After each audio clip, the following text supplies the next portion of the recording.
then known on the earth, which the learned beings, the adherents of legomenism, indicated in lawful divergencies from the sacred law of heptaparaparshanok,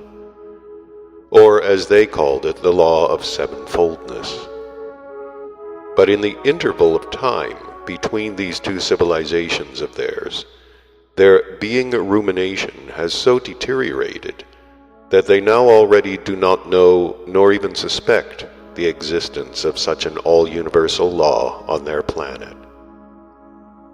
And as regards this word art itself, upon which, thanks to the strangeness of their reason, there has been piled up during this time, as they themselves would say, devil knows what. I must tell you that my special investigations regarding this word made it clear to me that when this word, among the other words and separate expressions used by the learned beings of that time, also began automatically to pass from generation to generation, and chanced to get into the vocabulary of certain three-brained beings there, in whose presences, owing to various surrounding circumstances, the crystallizations of the consequences of the properties of the organ kundabuffer proceeded in that sequence and reciprocal action, as a result of which they predisposed the arising in their common presences of data for the being of Hasnamus individuals. Then this said word, for some reason or other, happening to please just this kind of three-brained being there, they began using it for their egoistic aims, and gradually made from it that very something which, although it continues to consist of, as it is said, complete vacuity, yet has gradually collected about itself a fairy-like exterior, which now blinds every one of these favorites of yours who keeps his attention on it only a little longer than usual. Besides this word art, from among the number of other definite words used in their discussions by the learned beings there in Babylon, who were members of the club of the adherents of legomenism, there also passed automatically, from generation to generation, quite a number of words, and even several what are called foggy notions concerning certain definite understandings of that time.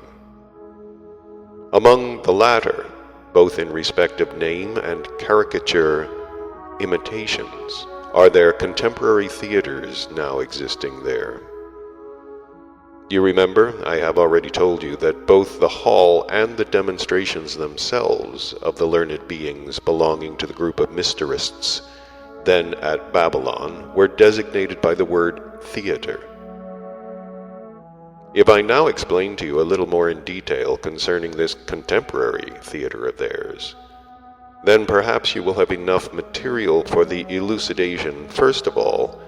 concerning what came of all the good intentions and efforts of the learned beings of the Babylonian period, and secondly, what had passed from all that had already been attained in respect of true knowledge from the times of that Babylonian culture to the beings of this contemporary European culture, in which the said art has become mainly covered with the mentioned fairy-like exterior. And thirdly, you will sense certain aspects of the maleficence of that contemporary famous art of theirs. A certain amount of information concerning the activity of the group of the mysterists, the learned members of the club of the adherents of legomenism, also reached, as I've just told you, the beings of the contemporary epoch, who, wishing to imitate them also in this, began building for this purpose special halls, which they also called theaters. The three-brained beings of the contemporary civilization quite frequently assemble in considerable numbers in these theaters of theirs in order to observe and presumably to study the various prepared manifestations of their actors, as they have quite recently begun to call them, just as the other learned members of the club of adherents of Legalism studied then in Babylon the reproductions of the learned beings of the group of the Mysterists. These theaters of theirs came to have a significance of the greatest importance in the ordinary process of existence of your favorites, and on account of this they built particularly large buildings for this purpose, which rank in most of their contemporary cities as the most remarkable constructions. It will do no harm, I think, to comment here upon the misunderstanding connected with the word artist. I am bound to comment upon this because this word was also transmitted to your contemporary favorites from the Babylonian epoch. But it was transmitted not like other words, that is, merely as empty words without sense, but just as one single particle of the consonants of a word then used. You must know that the learned beings then in Babylon, the members of the club of the adherents of Legalism, were called by the other learned beings of that time, who were well disposed towards them, as they also called themselves, by the name which your contemporary favorites would write as Orpheist. This word is composed from two definite roots of words then in use, which in contemporary times would signify right and essence. If someone was called thus, it meant that he rightly sensed the essence. After the Babylonian period, this expression also automatically passed from generation to generation with almost the same meaning. But nearly 2 centuries ago, when the beings of that time began wiseacring with the mentioned data, particularly in connection with that empty word, art, and when various what are called schools of art arose, and everybody considered himself a follower of one or another of those schools,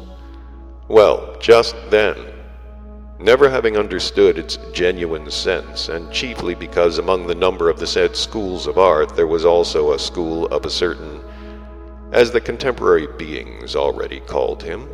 Orpheus, a figure invented by the ancient Greeks, they then decided to invent a new word defining their vocation more exactly. So instead of the said expression, Orpheist, they just invented the word artist, which had to mean he who is occupied with art. In order better to represent to yourself all the causes subsequently arising also from that misunderstanding there, you must first of all know that before the second terrestrial Transalpinian catastrophe, when these favorites of yours still arose and prepared themselves normally for responsible existence, they, by means of intentionally producing from themselves corresponding consonants for their what is called speech, that is, for mutual intercourse, had and could pronounce, also like all the other three-brained beings of the great universe, consonants up to 351 definite what are called letters. But later on, when, thanks as always to the same conditions of ordinary being existence abnormally established by themselves, every kind of property proper to the presence of three-brained beings gradually deteriorated, this ableness also deteriorated in them, and at such a tempo that whereas the beings of the Babylonian period could use for conversation among themselves only 77 definite consonants, the deterioration continued at such a tempo after the Babylonian period that 5 centuries later the beings there could use at most only 36 definite letters, and the beings of certain communities could not reproduce even this number of separate articulate sounds. So, my boy, as the information concerning the Baba